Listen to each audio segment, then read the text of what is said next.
Greatness, longevity, elegance, perfection, passion. Each of these words captures a part of Paolo Maldini's legacy. Mention his name and it's impossible not to feel a shiver of respect. Maldini wasn't just a defender. He was the Picasso of his craft, redefining what it means to guard the goal. A true leader, he was a footballer who commanded respect from the moment he stepped onto the pitch, becoming every striker's worst nightmare.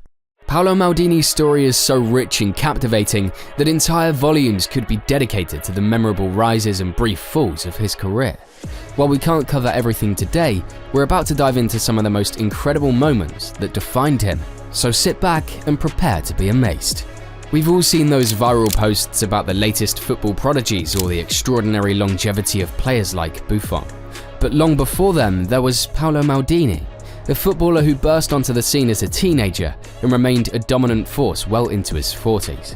It's not an exaggeration to say that Maldini has lived and breathed football from the very moment he was born, right up to his last professional match, and even beyond. Maldini made his debut for Milan's senior team at just 16, a testament to his immense talent and determination.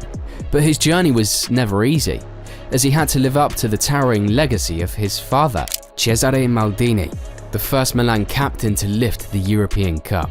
Born on the 26th of June 1968 in Milan, Paolo was barely 5 when he began to show a serious interest in football. Growing up in a household where his father was a football legend, it was almost inevitable that Paolo would follow in his footsteps. At just 10 years old, Paolo Maldini joined the AC Milan Youth Academy, where he began to forge his own path. While having a legendary father like Cesare might have given him a slight edge, it was Paolo's relentless work ethic and unwavering determination that truly set him apart. From the very beginning, there was no doubt about his future. Paolo's destiny was the football pitch. There were rumors that Cesare only promoted his son because he wanted him to follow his footsteps, and that Paolo would never live up to his expectations. But such comments should be taken with a grain of salt, because there are indeed dozens of cases in history where sons have never reached the level of their fathers. Patrick and Justin Kluivert, Peter and Kasper Schmeichel, Kefren and Lilian Thuram. Paolo, however, was a different case. It seemed as if he had been kissed by the footballing gods, and that was evident from a very young age. Incredible reading of the game, super smart man marking, excellent on both ground and aerial duels, and of course, flawless every time he had to tackle an opponent. And all this was apparent from his early years at the Milan Academy. He had developed an incredible sense of positioning, which is the most important quality in a defender. Yes, we have said that his tackling was impeccable, but the interesting fact is that tackling was always the last measure in his style of play. "If I have to tackle, then I have already made a mistake," he would say later in his career. So at just 16, Maldini made his first team debut for AC Milan in 1985 against Udinese. By the end of the 1980s, when he hadn't even reached his 20th birthday, Maldini had already established himself as a cornerstone of a Milan defense that included the likes of Franco Baresi, Alessandro Costacurta, and Mauro Tassotti. As well as his solidity and excellent qualities, Maldini's versatility allowed his coaches, Arrigo Sacchi and later Fabio Capello, to deploy him everywhere in the defense structure, either at right back or left back, or of course, his favorite position, in the center of the defensive line.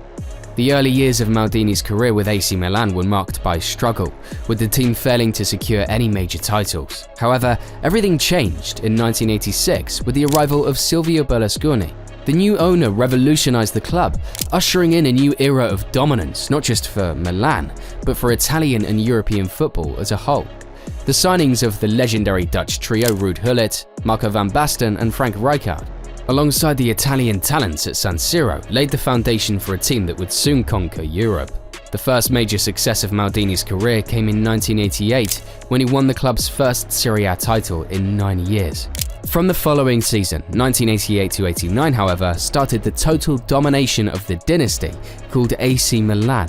The team won the European Cup in 1989 and 1990, beating Romanian and Portuguese champions Steaua Bucharest and Benfica, respectively. The summer after the second European Cup of his career, Maldini was preparing for his first World Cup, the 1990 edition of the tournament on home soil in Italy. Maldini was a key part of Italy's formidable defense, which conceded just 2 goals throughout the tournament and set a record of over 500 minutes without conceding a goal. Yes, Maldini commanded the best defense we have ever seen at a World Cup, and he did it at the age of 22. Italy reached the semi-finals, where they were narrowly beaten on penalties by Argentina. The Azzurri finished 3rd, but it was a good start on an unlucky international career. The 1990-91 season was a quiet one for Milan, with the Rossoneri failing to continue their winning streak. But then followed a run of 4 consecutive seasons that could easily be described as the most dominant period in the club's 125-year history. Between 1992 and 1996, when Fabio Capello was at the helm, Milan won the Scudetto 4 times and reached 3 Champions League finals, losing 2 of them. Although Milan dominated European football in the early 90s, they fell short of making history as the first team to win 3 consecutive Champions Leagues. In 1993, their campaign was derailed by a devastating injury to Marco van Basten, one of their star players. Then in 1995, a lapse in concentration allowed former Milan player Frank Rijkaard to set up Patrick Kluivert for the decisive goal, leaving Milan heartbroken just minutes before the final whistle. Maldini would go on to play in another World Cup in 1994 in the USA. His performance was even better than the one in 1990, and a testament to this is the fact that Maldini made the podium for the Ballon d'Or for the first time in his career, finishing 3rd. Indeed, that tournament will be remembered as the one in which we saw Maldini at the peak of his powers. Italy, led by coach Arrigo Sacchi, navigated a challenging path to reach the final, including dramatic victories over Nigeria in the round of 16, Spain in the quarterfinals, and Bulgaria in the semis. In the final against Brazil, Maldini's defensive prowess was on full display as he helped keep the game scoreless through regulation and extra time. Despite his valiant efforts, Italy lost in a heartbreaking penalty shootout, which has been famously remembered by Roberto Baggio's miss. The mid-90s brought unprecedented success for Milan, but this golden era was followed by a challenging period. The retirement of club legends like Franco Baresi and Mauro Tassotti, combined with Fabio Capello's departure, left a void that was difficult to fill. Milan struggled to maintain their dominance, leading to a frustrating period of inconsistency and disappointment. Between 1996 and 2002, Milan endured one of the most difficult periods in their history. The team often failed to qualify for the Champions League and struggled to compete for domestic honours. Amidst the turmoil, Paolo Maldini stood as a beacon of consistency, maintaining his high standards and leadership, even as the club grappled with instability and frequent changes in management. He proved his class once again at Euro 2000 when Italy reached the final, but lost to France despite leading until the very end. Yes, Maldini and Italy were one of the few victims of the golden goal rule, which has since been abolished. On that summer evening in 2000, when David Trezeguet led France to European glory, Maldini once again failed to triumph with Italy. Nevertheless, he remained hopeful that fate would finally reward him, even though he was already well into his 30s and nearing the end of his career. When it comes to the last decade of his time at AC Milan, Maldini truly proved that age is just a number. Yes, that cliché perfectly describes Paolo's career. And when it comes to longevity, Maldini is the definition of it. The next great coach in his path was Carlo Ancelotti, who arrived in the summer of 2001. Well, less than 10 years earlier, the two had been teammates for the Rossoneri, and the amazing thing is that Maldini was still the most influential defender in the world. With the arrival of Ancelotti, Maldini was faced with a big change, playing as a centre-back on a permanent basis. Yes, as we said, under Sacchi and Capello, Paolo had a different role depending on the opponent. But under Ancelotti, he finally had the pleasure of playing in his favourite position. One of the first major triumphs of this era came in the 2002-03 season, where Milan won their 6th Champions League, the 4th in Maldini's trophy cabinet.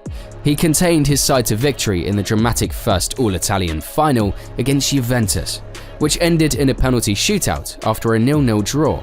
The triumph was particularly sweet for Maldini, who lifted the trophy exactly 40 years after his father Cesare led Milan to European glory. They became the only father and son duo to captain a European Cup/Champions League winner, even to this day. Twice in the next 4 years, Milan and Maldini again reached the Champions League final, both times against Steven Gerrard's Liverpool. The 2005 final looked like a piece of cake for the Rossoneri, who led 3-0 at the break after Maldini scored his first goal in a Champions League final. However, the second half proved disastrous for Carlo Ancelotti's men, who conceded 3 goals in 6 minutes before losing on penalties. In 2007, Maldini and Milan bounced back to face Liverpool in a rematch, winning 2-1 in Athens. It was Maldini's 5th Champions League title, something that had not been seen in the game for over 50 years, as Real Madrid legend Paco Gento was the last player to win 5 or more European Cups. Yes, the 2000s were hugely successful for Maldini at club level, as apart from all the above, he finished 3rd again in the Ballon d'Or in 2003. However, things did not go quite as he would have liked when it comes to his international career. The Azzurri failed miserably at the 2002 World Cup, losing to hosts South Korea in the round of 16. It was Italy's worst performance in 16 years, and Maldini was forced to call time on his international career. Well, sometimes no matter how great you are, no matter how hard you've worked to get there, luck may still not be on your side. Over the course of Maldini's entire international career, he took part in 8 major tournaments between Euro 1988 and the 2002 World Cup, and came away with a medal 3 times, but never for first place. Well, just when Maldini retired from international football, Italy won the long-awaited 4th World Cup in 2006. Interestingly, this particular 24-year title drought between 1982 and 2006 is one of the longest in Italian football history, just when arguably their greatest player was part of the team. The irony of this is just devastating. And then, after the incredible success with AC Milan, where he spent his entire career, and the disappointment with the national team, Maldini called time on his career at the end of the 2008-09 season at the age of 41. Undoubtedly the greatest legend in Milan's history, Paolo wore the club's colours proudly in 902 matches over a quarter of a century. Over the course of his career, Paolo Maldini faced 4 generations of football's greatest attackers, from Maradona to Zidane, Ronaldo Nazario to Cristiano Ronaldo. Despite the evolving challenges, Maldini remained a constant force, defining what it means to be a world-class defender. His influence on the game is immeasurable, and his legacy continues to inspire millions around the world. Well, what part was the most impressive for you in Paolo Maldini's story? And which of his records will never be broken? Share your thoughts in the comments section. Don't forget to subscribe to the channel and check out our last uploads you see on your screen right now. Catch you in the next one and see you on the pitch. Ciao.